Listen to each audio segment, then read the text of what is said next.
Alright, here we are, guys, in the lovely on-post housing garage. Pretty small, so it's like 8 o'clock at night. I just got back from Lowe's, had to go buy some lumber and a sheet of plywood. Gonna make a quick workbench, so I got somewhere to work on my stuff at. Just gonna be a quick, easy one. I threw it's like 1/2 inch plywood. Usually I use like 3/4 or 5/8. I was actually looking for 2x3s, but all I had was 2x4s at Lowe's, so I just try to go on the cheap side because I know I'm not gonna be here for very long. But I'm gonna put it over here. I'm thinking probably about 6 foot long and 18 inches, 2 foot wide. Have just the top and maybe like a bottom shelf to store some of my shit. Starting to get the garage set up slowly, very, very slowly. Pretty sweet sign. Father-in-law had made for me. So, yeah. Hoping to get the garage put together so I can finally start working back on the old 3-wheelers.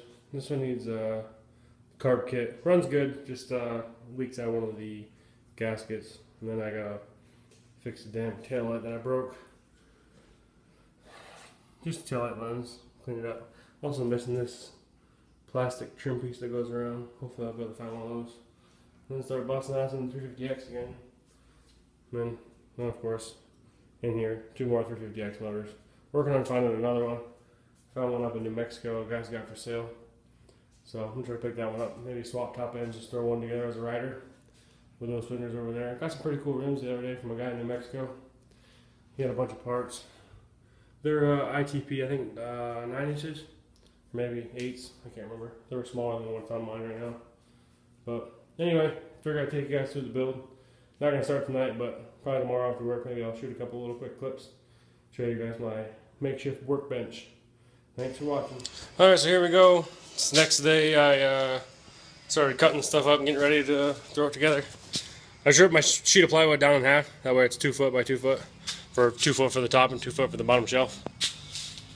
And I made it 6 foot long just because I don't, as you can see, I don't have a whole lot of room here. So, got to move all this stuff. I'm going to put it right there where that toolbox and those ramps and stuff are. Have my screwdrivers and stuff already hung up. But, got some 2x4s cut out, making my spacers. I'm not going to go all crazy with it. As you can see, I only have a handful of screws. So, I'm putting 1 screw in each one and then I'm going to go through. I got a bunch of nails. I don't like to normally nail this kind of stuff, but I'm going cheap because, like I said, I don't really care about this bench or this garage too off much. But I'll give you guys an update here in a few minutes once I get them all put together, and I don't know, we'll see what happens. So here's my, that's going to be the bottom shelf. Doesn't really need a whole lot of support, so I just threw one little stud in there just to kind of keep, I just put a little small tools on the bottom. There's the top one. I did one every 2, it's like a 2 foot center. And it's what, like 1/2 inch plywood, I think I said. So I think it'll be plenty strong for anything I'm going to be doing. I'll end up bracing one corner where I put the vise. I haven't really figured out how I'm going to do that yet. But got all the pieces cut. The two 2 foot ones by 6 foot for the top and the shelf. Had to cut out some notches for the legs or whatever once I put the bottom shelf in. Other than that, I just got to cut the legs out. Got a couple more 2x4s left. So I cut the legs out. And then I was just going to build it like almost exactly like a table. And then tack it up to the wall in like 1 or 2 studs. That way I could just pull the screws when I leave and take the bench with me. But there's this ledge, so I'm going to measure the ledge. Maybe I'll just throw a spacer in there. I'll throw a 2x4 in the back. Or maybe I'll just make those legs shorter. I don't know, I haven't really decided yet. But meanwhile, I got to move all this shit out of the way and create room. I want it to go from the outlet 6 feet down. Should end pretty close to where my screwdriver rack's at. Somewhere in there, so we'll see. Probably the next video clip will be hopefully legs on and tacked to the wall and then ready for top and bottom, and then that'll be pretty much it. Got 1 extra piece of plywood over here. It's 2 foot by 4 foot. Cut that up into make some sort of shelf. Maybe I'll make another one like that one there in the back for more holding stuff. It's a pretty small garage. So, but anyway, get back to work. Just kind of a little overhead with the tools I'm using. This is just like I think it was like 30 or 35 bucks at Lowe's skill saw. It's the actual SKIL skill brand. And if you're not a carpenter or doing this stuff every day, or maybe if you are, I'm not really sure, but this is like one of the cheaper ones they had because I don't really do a whole lot of carpentry work. But this one's great. It's lasted me, I've had it a couple years. Haven't used it a lot, but I mean I built an entire shed, a 10 by 14 shed, and it never failed me. The only thing I've ever done was I think I changed the blade one time. But other than that, it does its job. So, like I said, I'm real happy with that. I haven't really bought a whole lot of the other skill brands. For woodworking stuff, I like the DeWalt. That was like a $239, just a single stage miter. It doesn't, do any crazy bevels or angles and that. Just regular straight angle. It doesn't slide, nothing like that. It's like 240 bucks, whatever. But also been a great tool. Definitely something you need if you're doing little projects like this. Because I'm just not good cutting with a skill saw, so it's nice to be able to double, triple, quadruple measure before you cut. So this is what I like to use. And of course I got the DeWalt multi-tool set. It's got that, the light, the drill, chargers, 2 batteries, and the, I don't know, I guess you call it like a stud driver. I've got the little attachment. I use it when I'm working on like mechanic stuff too. It's got the little attachment for a 1/4 inch and 3/8 ratchet. Just wanted to give you guys a couple little ideas of some of the tools I'm using. That and these wood clamps, the Irwin wood clamps. I bought like a set of, I think 4 or 6 of them. They were on sale, or buy one get one half off, or buy one get one free. I probably got $20-30 invested in them. I've got, I think, like 6 or 8 of them, and they are the handiest thing when you're working by yourself. So I definitely recommend getting those. Yeah, I use them all the time, holding stuff. When you don't have someone else there and you want to clamp something together, or if you're nailing stuff rather than screwing it, it's harder to hold it together. Throw one of them on there. I got some of the bigger ones over here. Just way easier than a C-clamp or anything like that. It would do the same job, but you can just grab it by your hand and just crank it tight. And they actually do go pretty tight. I've cranked on them pretty hard. So definitely something good to use. Yeah, I threw up another quick shelf. It was already there, but I just added the little braces. And I got my screwdriver rack and starting to get everything pretty well done. But just wanted to give you guys a couple tips of what I was using. I do a whole lot. I use a lot of screws, a lot of sheetrock screws. They are expensive, but for me, not being much of a carpenter, they're a whole lot easier. Oh, this reminds me. The only thing I've noticed about these is that's got the black bit, the impact bit, and even then they still break bits quite a bit. Those things are pretty little powerful. I've used it quite a bit, and it definitely, it's all there. It'll strip them bits or it'll break them right off. But I mean, that thing is, when you're building stuff, anything to do with wood, if you're not just working with like soft pine and boards or nailing, if you want to screw something into a stud, that right there is your moneymaker. But anyway, I'll show you guys the rest of the build here in a minute. Well, here we go. We got it all tacked up to the wall. Found a couple studs, I think 3. Tacked it to the wall, and then I screwed and nailed all the legs on. And then I never thought of this yesterday, but last night I was thinking about it, and I just left these back legs out away from that ledge, and it still keeps everything tied up against the wall. Everything's nice and level and ready to go. I think I'm gonna throw one leg in the center on that bottom center one there. A little bit extra support. But I mean, I'm 240 pounds or 230 pounds, and I can sit on it and it doesn't wiggle or anything like that. Once I get these bottom brace all screwed back in and get the plywood on it, it'll firm up quite a bit. So I think it'll be perfect for what I need.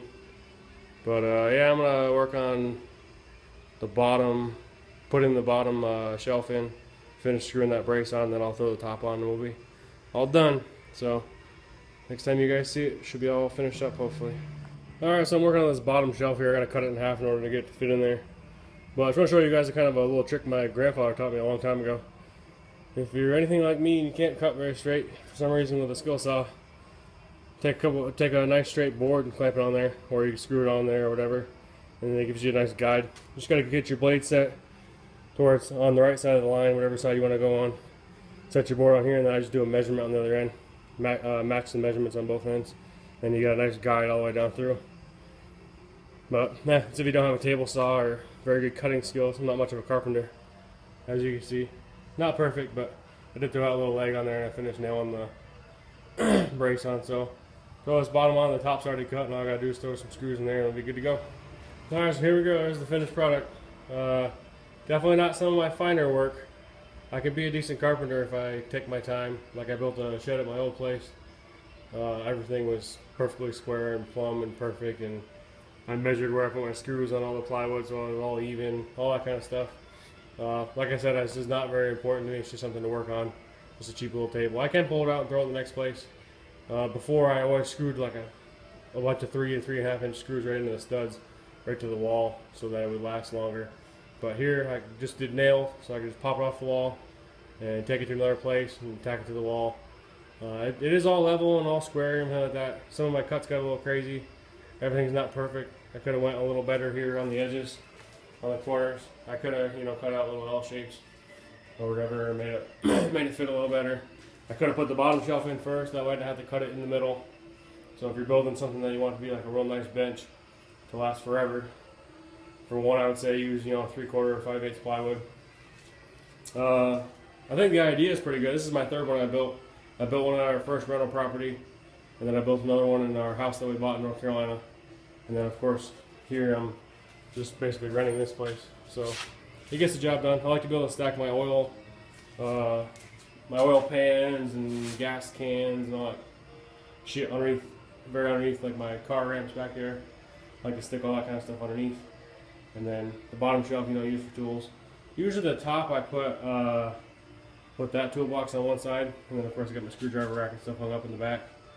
So that way everything's right there at the bench. And then I put this one right next to an outlet and right next to the tool wall. So should be fairly easy to, grab stuff and be able to work, and it's kind of in the corner out of the way. I still got this corner over here with plenty of room. I'll leave that one tough box there. There's practically a whole 350X in there, so once I get working on that again. But got those motors over there. It's just an old desk. I cut the ends off and used them as legs and molded them together and then shortened the top. But that thing is not very sturdy. It's perfect for if you want to pull something outside the garage and do a little grinding or whatever, or throw something that you're not really too worried about to paint it or whatever, when you don't want to do it inside the garage. So that was nice for that. But two 350X motors on there, and it's kind of leaned up against the wall, and it still worries me every time I slam the door. So now that I got this done, I'll be able to hang some more stuff and get a little more prepared. I'll put my lights up here. Two little fluorescent lights that go above my bench. That way you can see stuff when you're working on motors and all that. But yeah, that's all it is. Oh, the only other thing I wanted to mention was I got a pretty high profile vise. See, my vise is pretty. Can't really see it very well. It's one of them $79 ones or $89 ones from probably Lowe's or whatever. Well, see, the vise is pretty tall.